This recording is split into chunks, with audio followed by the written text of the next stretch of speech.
মাদারীপুরে আজকে আমাদের তৃতীয় দিন আর মাদারীপুরের সবচেয়ে সুন্দর একটা দিনের ভিডিও আপনাদের সাথে শেয়ার করবো, যেদিন কিনা মাদারীপুরের সবচেয়ে সুন্দর সুন্দর জায়গাগুলো আমরা একসাথে ঘুরেছিলাম। আর এই সুন্দর সুন্দর ভাইরাল প্লেসগুলোর মধ্যে ছিল সর্বপ্রথমে কিন্তু মাদারীপুর লেক, চারমগুড়িয়া ইকো পার্ক, সাথে কিন্তু সিঙ্গার নকুল কুমার বিশ্বাসের বাড়িতেও আমরা গিয়েছিলাম। আর নকুল কুমার বিশ্বাসের প্রতিষ্ঠিত করে একটা শিশু পার্ক আছে, সেখানেও কিন্তু একসাথে ঘুরতে গিয়েছিলাম আমরা। মাদারীপুর জেলাটা যে এত পরিমাণে সুন্দর সেটা কিন্তু না ঘুরলে বুঝতেই পারতাম না। আর এত সুন্দর সুন্দর জায়গা নিয়ে যে ভিডিওটা করেছি, চলুন আপনাদের সাথে শেয়ার করা যায়। আশা করছি আমার আজকের ভিডিওটি আপনাদের কাছে অনেক বেশি ভালো লাগবে, তাই স্কিপ না করে ফুল ভিডিওটা দেখতে থাকুন। হ্যালো এভরিওয়ান, আসসালামু আলাইকুম, কেমন আছেন আপনারা সবাই? আশা করছি আপনারা সবাই অনেক বেশি ভালো আছেন। আলহামদুলিল্লাহ আমরাও অনেক ভালো আছি। মাদারীপুর যেহেতু আজকে আমাদের শেষ দিন, তাই সকাল সকাল নাস্তাটা করে নিচ্ছিলাম। সকাল সকালে খাবার দাবার খেয়ে নিচ্ছিলাম, কারণ আজকে সারাদিন আমরা ঘোরাঘুরি করবার। খাওয়া দাওয়া শেষ করতে করতে দেখি আমাদের বড় ভাই আমাদের জন্য একটা ভ্যান পাঠিয়ে দিয়েছে। ফয়সাল ভাই আজকে সারাদিনের জন্য আমাদের ভ্যানটা রিজার্ভ করে দিয়েছে, সেই জন্য আমরা সবাই মিলে ভ্যান একদম ভর্তি করে ঘুরতে যাচ্ছি। আমার সাথে কিন্তু আমার নানিকেও নিয়েছিলাম, আর যেহেতু আমার নানি হাঁটতে পারে না, ভ্যানটা রিজার্ভ করাতে ভালোই হয়েছে, নানিকেও সাথে নিয়ে যাচ্ছি ঘুরতে। আর সর্বপ্রথম কিন্তু আমরা যাবো সিঙ্গার নকুল কুমার বিশ্বাসের বাড়িতে।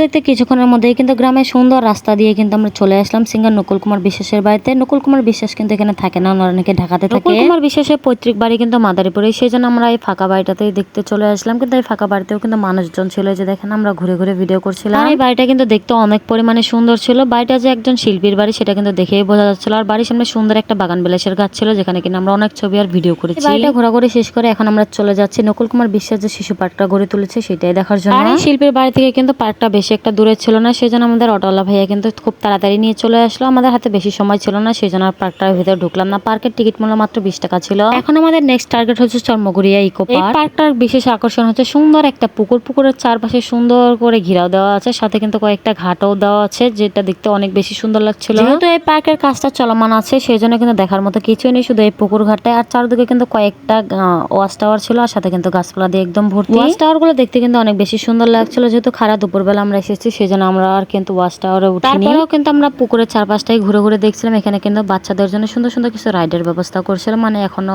পুরোপুরি কমপ্লিট হয়নি, মানে কাজ চলছিল। পার্কটা সম্পূর্ণ কাজ শেষ হলে ইনশাল্লাহ কোনো একদিন আবার হয়তো আসা হবে, যদি মাদারীপুর আসি। এই জায়গাতে অনেক পরিমাণে বাতাস ছিল, সাথে কিন্তু অনেক পরিমাণে রোদও ছিল। এত পরিমাণে রোদ ছিল যে আমরা তাকাতেই পারছিলাম না। এখানে ঘোরাঘুরি শেষ করে কিন্তু আমরা সবাই মিলে আবার ভ্যানে উঠে পড়লাম। আর মাদারীপুরে সবাই কিন্তু এই ভ্যান গাড়িগুলো দিয়ে যাতায়াত করে। ভ্যান গাড়িগুলো দেখতে কিন্তু অনেক বেশি পরিমাণে সুন্দর। আর আমরা এখন চলে যাচ্ছিলাম কিন্তু মাদারীপুর লেক পার্কে। আর আমার কাছে পার্সোনালি মনে হয়েছে যে মাদারীপুরের সবচেয়ে সুন্দর জায়গা হচ্ছে মাদারীপুর লেক। মাদারীপুরের এই লেকটা কিন্তু ভীষণ বড়, চারিদিকে ঘুরে ঘুরে হেঁটে হেঁটে ঘুরতে অনেকটা সময় লেগে যাবে। আমরা ভ্যান দিয়ে অল্প একটু জায়গায় ঘুরেছিলাম, আর তারপরে কিন্তু ভ্যানওয়ালা ভাই আমাদের পাশে একটু নামিয়ে দিয়েছিল। পুরোটা লেক কিন্তু আমরা ঘুরতে পারিনি। লেকের পাশে কিন্তু সুন্দর একটা ওয়াচ টাওয়ার ছিল, যেহেতু অনেক পরিমাণে রোদ ছিল আর আমরা দুপুরবেলা এসেছি, সেই জন্য লোকজন তেমন একটা ছিল না। আমার কাছে মনে হয়েছে লেক পার্কে কিন্তু বিকেল বেলা ঘুরতে আসলে সবচেয়ে বেশি মজা হবে। লেক পার্কের পাশে কিন্তু অনেকগুলো ফুডকার্টও ছিল, যেগুলো কিন্তু রোদের জন্য একদমই বন্ধ। ফুডকার্টগুলো বিকেল বেলা আসলে কিন্তু খোলা পাওয়া যাবে। আর আমার মনে হয় বিকেল বেলা কিন্তু লেকের চারপাশে হয়তো লাইটিংও করা থাকে। এই লেকের পাশে কিন্তু সুন্দর আর বড় একটা মসজিদও ছিল। আমরা কিন্তু মসজিদের পাশে একটা পলাশ ফুল গাছের নিচে বসেছিলাম। মাদারীপুরে এই সুন্দর সুন্দর জায়গাগুলো আপনাদের কাছে কেমন লাগলো, আর আমার আজকের ভিডিওটা আপনাদের কাছে কেমন লাগলো, সেটা কিন্তু অবশ্যই কমেন্ট করে জানাবেন। ইনশাআল্লাহ আমি কোনো একদিন আবার মাদারীপুরে আসবার, এই সুন্দর সুন্দর জায়গাগুলো ঘুরবো। আমার আজকের ছোট্ট ভিডিওটি ছিল এই পর্যন্তই। আপনাদের সাথে দেখা হচ্ছে পরবর্তী কোনো ভিডিওতে। আল্লাহ হাফেজ।